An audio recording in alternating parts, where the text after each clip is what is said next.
so much. There is so much stuff going on in professional wrestling in general that is really going to capture the eye and get you to tune into the show. To get you to tune in to Monday Night Raw on Monday nights. To get you to tune in to Friday Night SmackDown on Friday nights. And on Tuesday for the Super Show last week. And even TNA, yes, TNA Impact Wrestling on Thursday night. So much going on right now that's going to make the average wrestling fan just want to tune in. Why? More on that in a minute. First, welcome to John's Wrestling Views. I'm your host, John. Thanks for tuning in. Today is Wednesday. Just on the heels of Raw. And just waiting for both Impact Wrestling and SmackDown to come on later on this week. Starting with Raw, though, big things going on in WWE.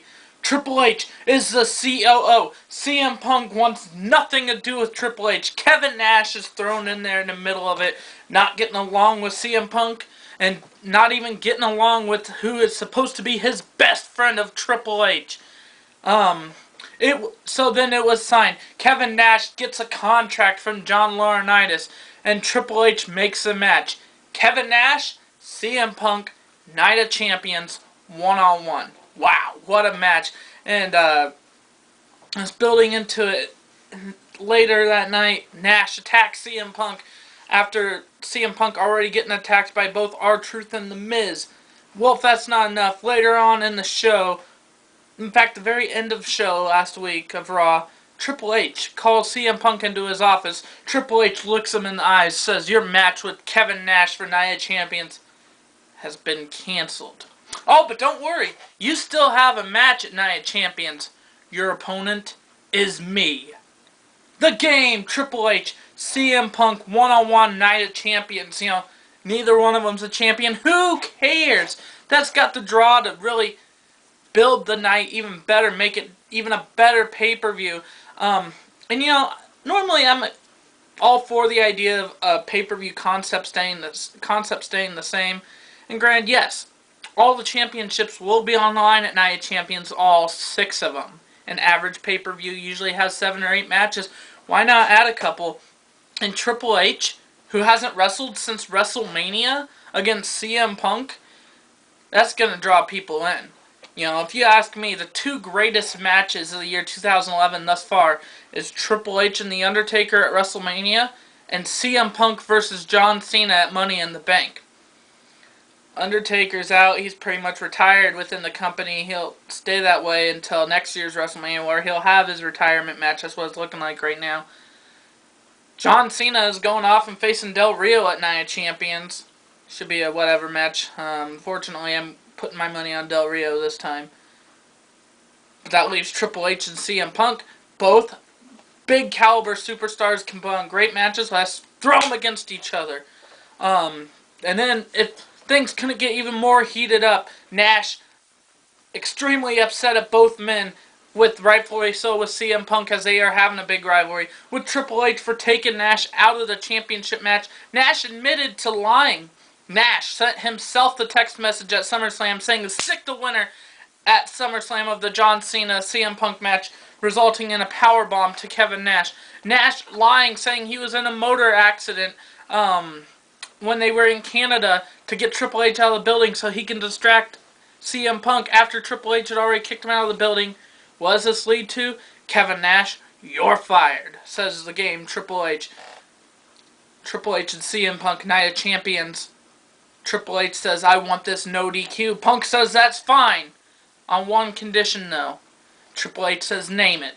He goes, "You step down as COO if I beat you." If the match couldn't get any better, it just did. If it couldn't get any bigger, it just did. Unfortunately, though, with something like that, one's got to assume Triple H is going to be the victor come Night of Champions. But don't take away from either of them. It's going to be a phenomenal match.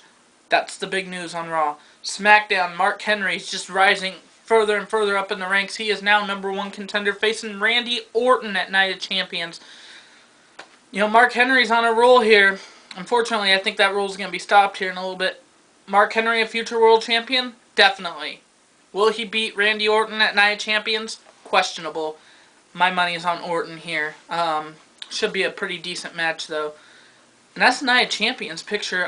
The one match just announced on Raw Monday, well, challenged anyway on Raw, The Miz and R-Truth want to challenge Air Boom. That is a new tag team of Kofi Kingston and Evan Bourne for tag team titles at Night of Champions. Once again, that's going to be one of those show stealer matches. That's going to be what draws the fans in, as they're 4 great caliber superstars in the same ring at the same time. But you're going to have a big, nice, awesome tag team match right there. So SmackDown's coming up. Not really anything announced. You know, Randy Orton's going to be continuing to go after Mark Henry, as Mark Henry's on his path of destruction right now, trying to make Orton the next member of the Hall of Pain. But what's tomorrow? TNA.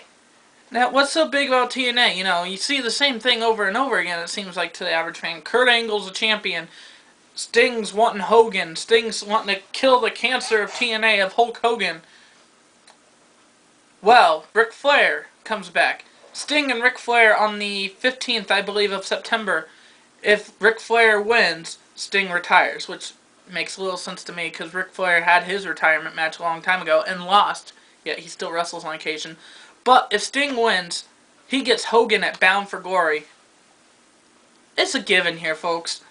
Sting and Hogan can't hang up those boots once and for all. He's got to have that one more match. It's going to be Sting and Hogan at Bound for Glory. Is it going to be a great match? No. But it's going to happen. Bound for Glory series has come down to both members of Beer Money, Bully Ray and now Gunner. The 4 will face in singles matches at No Surrender this coming Sunday. And the winner goes to Bound for Glory and faces, one would presume, Kurt Angle for the title. It's got to be a Beer Money guy, is what I'm thinking. Out of James Storm or Robert Roode, hard to tell. I'd say maybe Robert Roode, but both are kind of equal caliber guys to me. As far as if they can make a great Bound for Glory main event with Kurt Angle or whoever the champion is, hard to tell. But, you know, they still got a couple months. They can really build something big and make Beer Money look even better. You know, they're kind of pushing towards having them being singles wrestlers, at least enough for a world title shot. With that said, should be a great match. Let's see what happens. But the big thing in TNA, what's going to draw you in the most? Tomorrow night, Impact Wrestling, the return of Jeff Hardy. Immortal doesn't like him anymore. They want nothing to do with him. Jeff Hardy has had his demons. He's had his battles. He is back speaking to the world on Impact Wrestling tomorrow night. What does he have to say? I don't know. Expect a Jeff Hardy face change, as Immortal has clearly said they're not for this, especially Kurt Angle. Maybe it'll lead to Kurt Angle versus Jeff Hardy at No Surrender. Maybe there's going to be a twist of things. Maybe Hardy will win. Maybe he will face either Gunner or Bully Ray at Bound for Glory. If that was the case, I'd say it'd probably be Bully Ray, as TNA has won Bully Ray to kind of be the next Jeff Hardy while Jeff Hardy was gone all this time. Yet, with the big return of Jeff Hardy, much anticipated, expect a good Impact Wrestling next week. The road to Night of Champions for WWE, great as well. Wrestling is pretty good, as we know, as I'd say. Night of Champions shaping up to be huge.